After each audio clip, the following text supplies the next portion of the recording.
friends. Harvey Michaels here. Welcome back to our wild ride with Danshui President Plunge Spear Bloom, a story that had me on the edge of my seat while writing it. I'm excited to share a taste with you today. If you're new here, go ahead and tap that like button and subscribe. You won't want to miss what's coming next. All right, let's jump in. Chapter 12, Mini Cows and Mini Goats. Willie. Each step wooden and stiff, Willie plods to Dee's hospital room door and halts just outside. Dee smiles at fresh-shaven Willie and then speaks commandingly. "Come in. Wait with me. The doctors won't be long. Don't leave me, Willie." Standing inside by the wall, Willie's mind goes to Dawn, his new Dawn. Even if she rejected him, after all, he was 53 to her 41 years old. He felt the first dawn of feelings for someone, something he never felt for Wanda, though forlorn when first she loved Pieface. Willie remembers Dawn's eyelashes glinting in the bright light, the groove above her upper lip, the way she turned her wrists from muscle memory, the lovely lines that appeared on her face when she grinned or was concerned at some kernel of his narrative tales. If this was not love, it was something like love, a delightful song he was wholly unacquainted with. A quiet laugh stirs within as his motto drifts to mind, "I can only go by what I see." Not so useful now with his heart. The doctors with Dee are part of the surgical team. They explain how they were able to remove the slug that was lodged against Dee's spine for 8 years. To Willie, it sounds like they are spinning this, and Willie wonders if dislodging the bullet was in error. No matter, he was with Dee more than once when the frag just plain dropped Dee. It is awesome news to Willie.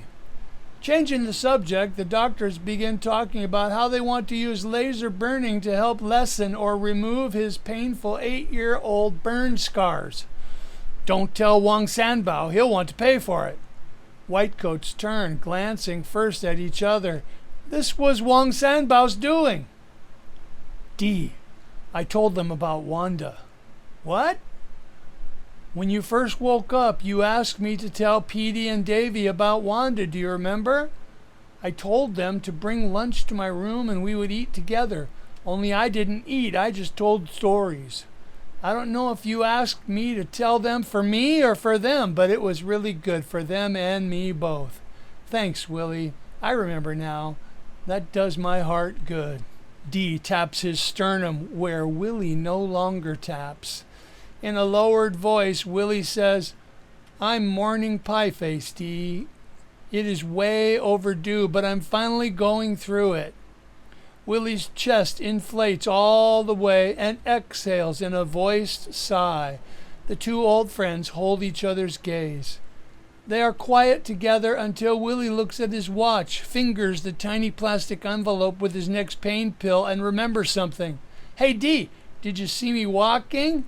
I improved a lot. It's been so embarrassing with a pigu wound. It's like I'm in junior high with the worst pimples.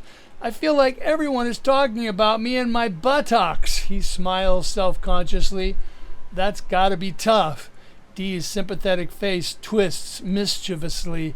"Tell me, Willie, what did you look like when you came to the hospital?" Just like that, Willie is half laughing, ready to share the story. Okay. I was glad to survive, sure, but each step, each bump, it wasn't fun, Dee. It hurt. And everyone stopped whatever they were doing to stare at me. Willie's facial expressions vary for each doctor, nurse, EMT, and bystander he recalls for Dee. Willie's sincerity and accurate retelling are gripping. And at first, Dee shows compassion for what his friend went through. But soon, try as he may to just listen, Willie's entrance tale is too funny for Dee to hold it in. Willie pantomimes how he stood up all the way to the hospital in the ambulance, trying not to hit the points of his spear sticking out of his head and his rib on the ambulance gurney, counters, and cabinets. He walked himself in from the ambulance too, slow, into the emergency room. All three shiny spears were supremely and uniquely visible, especially the one bored into his rib and the one through the top of his neck, stopping foot traffic, turning heads. Willie uses his hands and moves around the hospital room to show everything. Willie reenacting it is hilarious after the fact. D, it wasn't funny. D, it really hurt, especially the one vibrating from my rib bone. They wanted to pick me up off the emergency room floor and carry me the rest of the way to take attention off me. But I stopped them because when they tried, the spear in my butt was killing me. Hey, stop laughing. Crossing his arms with a smirk, Willie waits for D to get control. Willie is more concerned for D's wounds than he was irritated about being laughed at. Each time D almost stops, he busts out again, or his laugh starts slow with a rising wail, imagining the scene surrounding Willie in public, hobbling along, skewered in 3 places. To help, Willie changes the subject and describes the Gatling gun and how the Pigu shot was one of the full power shots that shish kebab both his cheeks back there. Likewise for the rib shot, which went deep into his bone and moved solidly when Willie walked, as if it was drilled into his side like an arrow shot by a hunter. In contrast, the head wound was only half as forcefully shot, practically a dud, just enough to dart through the scalp skin and leave an equidistant right and left space of exposed spear. Willie, you wouldn't get your ears pierced, but now you got your head and your back cheeks pierced? Willie shakes his head, shaking off the comment. He demonstrates hiding behind the side of Kingfish's bed. It becomes gut-busting funny when Willie's squatting causes his backside piercing wounds to hurt. Willie and Dee are both howling, holding their stomachs in pain and streaming tears. People are peeking in the hospital room and looking over at them to see what is happening. The two friends realizing they are releasing tears and trauma both. Tears feel good this time, Dee, not the same as tears for Pieface. Amen, Willie. Oh, my stomach. Then tell me you have a picture of the back of your head arrowed. They start laughing again, hard again. Dee's nurse comes in to calm Dee in case his wounds start bleeding. Next time, just pierce your ears, Willie. Dee. The nurses asked Willie to leave. I promised them we regained our sanity and our composure, but to no avail. So we left together, him pushing me. Anyway, he wanted to show me things in his room. Before anything, Willie tells me what he saw on Kingfish's computer. He wants me to see the video of Kingfish's last minutes. It's loaded up and ready on his laptop in his hospital room. He also has the videos in the fish chopper and in the Black Pearl cabin during the worst seas and as it exploded. Besides those, he readied video of the Guandu Bridge rescue, the Fisherman's Wharf plunge video, and Theo's seawall rescue to show me too. Best of all, he says, is his surprise. Some old footage of Pieface and young girl Coco at a martial art contest. But he can't get past talking about Kingfish, still stunned and stuck, thinking about that man, his stored files and videos, and Willie's experiences up close. Speaking it out loud makes it even more real somehow. I am floored to hear how deep Kingfish's recorded plans went. He was so far gone, Willie leans close to say. I shake my head and rub around both sides of my itchy sternum wound. There was something else called Maestro there inside Kingfish. Maestro? Like a conductor of an orchestra? I feel creepy crawlies. Uh-huh, but evil, demonic, like you'd never want to be near. Kingfish had it for decades, since before he inherited his fortune. He believed Maestro had something to do with the accident that wiped out his wealthy relatives in one fell swoop, leaving everything to Kingfish. Stranger things have happened. It feels bizarre we are speaking about this in normal tones. Are we safe? I wonder, before telling myself to calm down. Maybe it was a family thing. Wang Sanbao is certain something that spoke with him in that room likewise possessed Romeo, I say. And don't forget, the only Taiwan name behind the 1996 kidnapping was Maestro, not Kingfish. Maybe it was more than an alias. Ignoring the reference from 2 decades past, Willie says, Big Brother Hunter probably was too. How can someone slash 40 people to death and not be demon-possessed? After a quiet pause with our thoughts, Willie shared he thought Kingfish or Maestro perhaps never expected their plot to succeed. Did they think Turtle Skipper could really stay afloat on Black Pearl? Could Romeo really make it back and forth over the typhoon seas on that Zodiac? Were they all only more sacrifices for psychotic mischief? Willie read the timeline of evidence on Kingfish's computer. He saw a 20-year trail of fortune wasting for nonsensical antics. Yes, they had tickets to go to Thailand, but no plans after that. There were no second IDs or A-team drugs they would immediately freak out without. Willie, did you witness Maestro taking over Kingfish? Yes, I've been making light of it, but it was 2 different people, or things, or one person and one thing. Kingfish was an evil man, but he was just a man. Willie untwists and retwists his water bottle cap. I'm telling you, Dee, when Kingfish was drugged and drunk and passing out, Maestro rose up. Fidgeting non-stop with the water bottle in his hand and looking uncomfortable but not afraid, Willie says, in the end, it was not Kingfish, that's for sure. Maestro held the remote control to the Gatling gun and was filled with evil glee for the victory he felt was in his grasp. Willie, we need to pay him a visit. Maestro or Kingfish? Maybe both. We wheeled back to my room, settle in, and are considering our next step when Sanbao comes walking in. Sanbao, I love saying your name and seeing your face, brother. I smile, and we 3 bathe in the glow we all feel. We've been talking about how Kingfish and his sons were demon-possessed. Sounds odd to say it, but we shouldn't be surprised as Christians. I shake my head to stop my nervous babbling. The thing that spoke to me before crashing the butt of a gun on his own head to knock Romeo out, it was not Romeo talking. Sanbao squints in remembered alarm. Unbelievable. How many times will we say that word, unbelievable, about those 2 days? I shake my head yet again. Anyway, I think we need to go visit Kingfish. If we can get in his room, I wonder out loud. We can get in, Dee. I was thinking the same thing. But that's not why I'm here, Sanbao says and sits down on my bed. I hadn't noticed before that he shut the door when he came in. While I was in the coma, Willie told Sanbao of my exaggerated hypothetical dream retirement idea, a silly thing, really.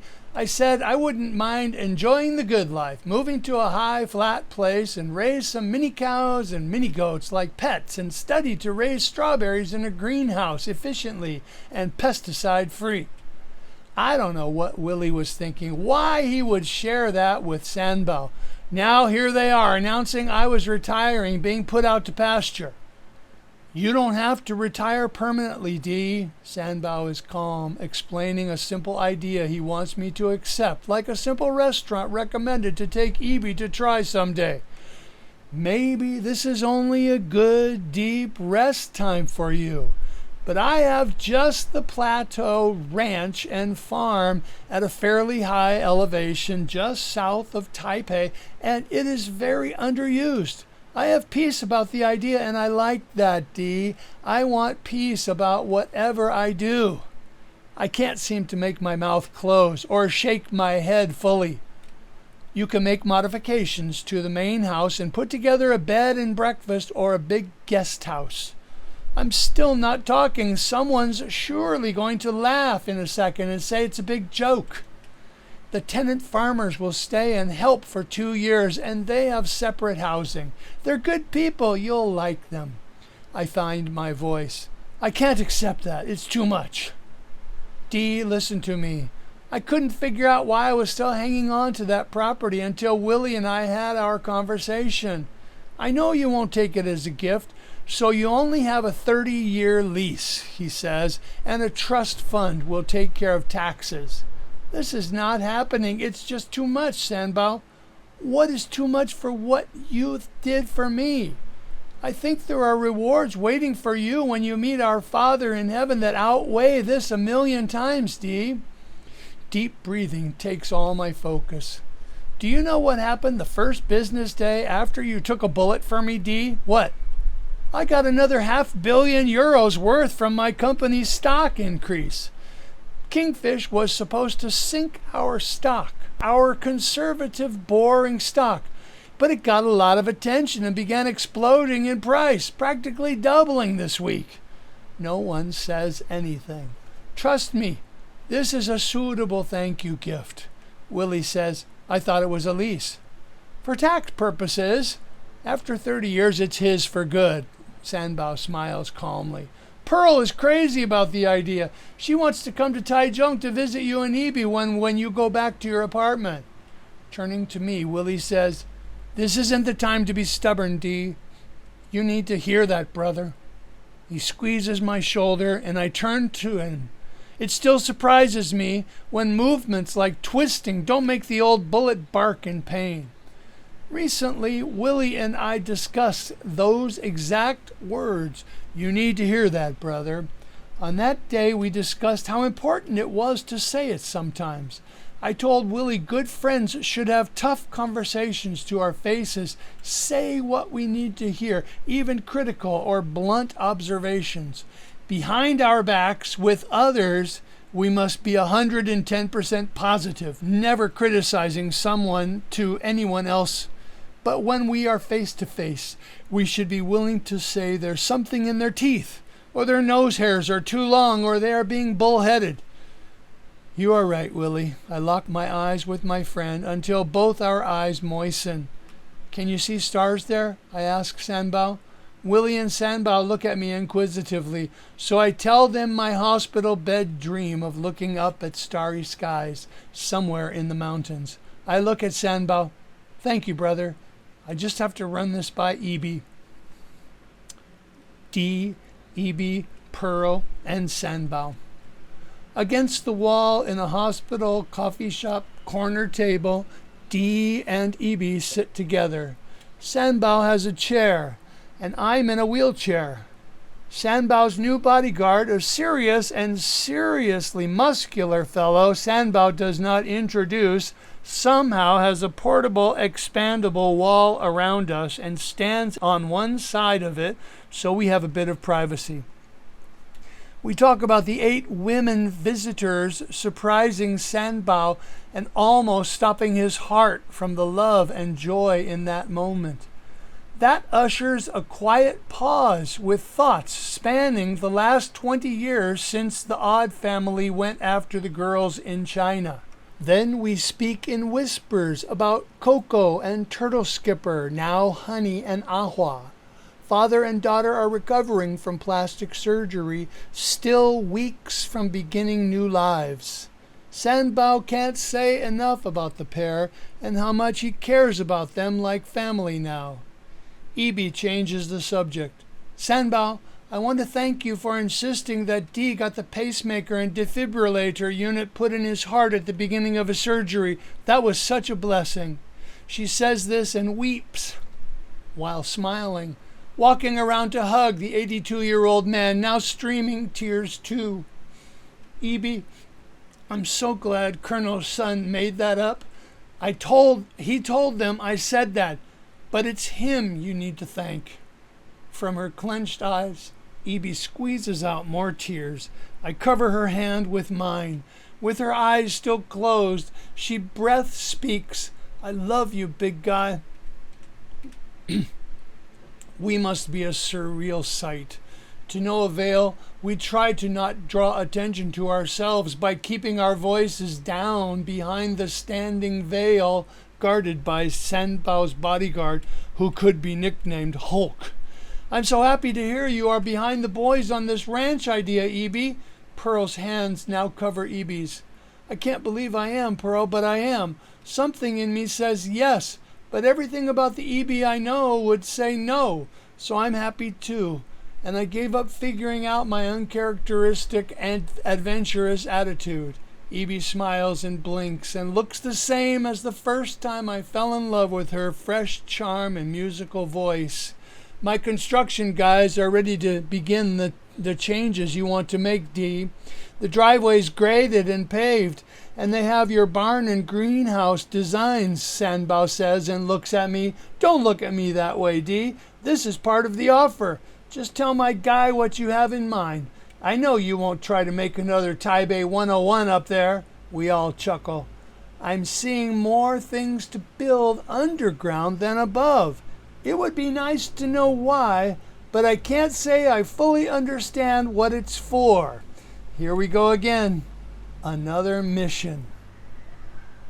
And that's a wrap for today. Thanks so much for tuning in. I'd love to hear your thoughts in the comments. What stood out to you? If you're enjoying the journey, please share with a friend. It means the world to me. Want to hold the whole Danshui President Plunge adventure in your hand? It's waiting for you on Amazon. And if you do, please leave a quick review. Until next time, take care. I'll be right here ready for the next chapter. See you then.